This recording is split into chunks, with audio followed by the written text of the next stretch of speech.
na parte de quarta-feira. Jesus no templo. Jesus Cristo foi pela primeira vez ao templo quando tinha 12 anos. Nenhuma criança participava das festas no templo antes de completar 12 anos.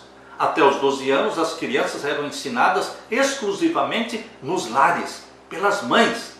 Mas, queridos, Jesus foi ao templo. E qual foi o templo que Jesus entrou?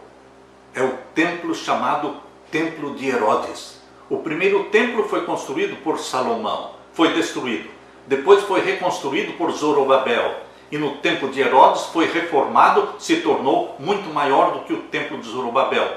O templo de Herodes era o templo de Zorobabel, porém bastante ampliado. E foi nesse segundo templo que Jesus penetrou. Quando o templo foi reconstruído por Zorobabel, aqueles que conheciam o primeiro templo choraram, lamentaram, porque era um templo, uma construção que não tinha a beleza do primeiro templo de Salomão. Mas, queridos, em Ageu capítulo 2, Ageu capítulo 2 e o verso 7, diz assim: farei tremer todas as nações e virá o desejado de todas as nações e encherei esta casa da glória, diz o Senhor dos Exércitos. O primeiro templo, conhecido como o Templo de Salomão, era lindo, mas o segundo templo era feio em relação ao primeiro. Mas a glória do segundo templo foi muito maior, porque veio ao segundo templo quem? O desejado de todas as nações. Eu amo este título que a Bíblia dá para Jesus Cristo. E o livro Desejado de Todas as Nações, escrito por Ellen White, é um livro para você meditar nele. Ele foca a vida, a obra, os ensinamentos de Jesus Cristo, e ao meditar no Desejado de Todas as Nações, você vai assimilando o caráter de Jesus Cristo.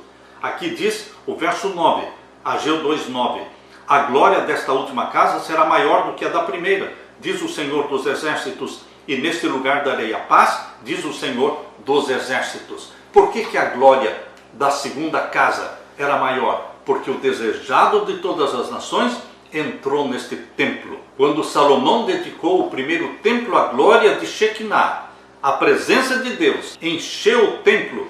Quando o segundo templo foi dedicado à Arca da Aliança, que representava o trono de Deus, não estava mais ali, porque alguns homens fiéis, aflitos com os pecados da nação, haviam escondido a Arca da Aliança antes da destruição de Jerusalém, em 586 a.C. Desta vez, a presença de Deus no segundo templo não encheu o templo. Como a profecia de Ageu se cumpriria se não existia mais o Shekinah, não existia mais a Arca da Aliança no segundo templo? Ah, meu querido, a profecia de Ageu, capítulo 2, se cumpriu quando Jesus Cristo entrou no templo. Foi no segundo templo que Jesus, o Deus encarnado, apareceu em pessoa, em carne e osso. O próprio Deus saiu de trás do véu para se tornar um de nós e se unir a nós neste mundo fragilizado. Como Filho de Deus agora, era também o Filho do homem. Podíamos ver o seu rosto, ouvir a sua voz e testemunhar. Por exemplo, quando ele tocou em um leproso impuro e o curou.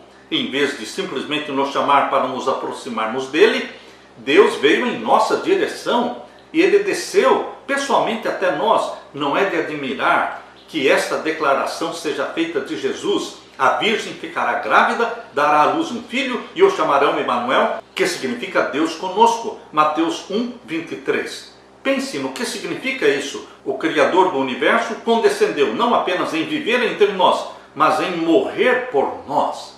33 anos vivendo na terra, exerceu um ministério de 3 anos e meio e morreu por você e por mim uma só vez. Queridos, a glória do segundo templo era a presença de Jesus Cristo nele. Agora, a Bíblia diz que você é templo do Espírito Santo. Na Nova Aliança, no Novo Testamento, fala de um outro templo. 1 Coríntios capítulo 3 e o verso 16. Não sabeis vós que sois o templo de Deus e que o Espírito de Deus habita em vós? Se alguém destruir o templo de Deus, Deus o destruirá, porque o templo de Deus, que sois vós, é santo. Queridos, na Nova Aliança, Deus está dizendo que existe o santuário celestial, onde Jesus intercede por nós, Mas existe também um templo, que é chamado o seu corpo, o meu corpo, templo do Espírito Santo. E quem habita neste corpo? O Espírito Santo.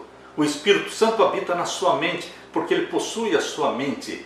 Ele habita em você. Você é templo do Espírito Santo.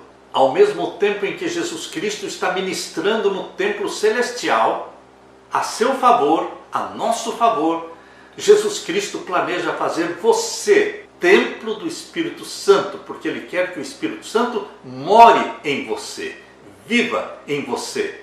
E é assim que nos tornamos participantes da natureza divina. Aleluia!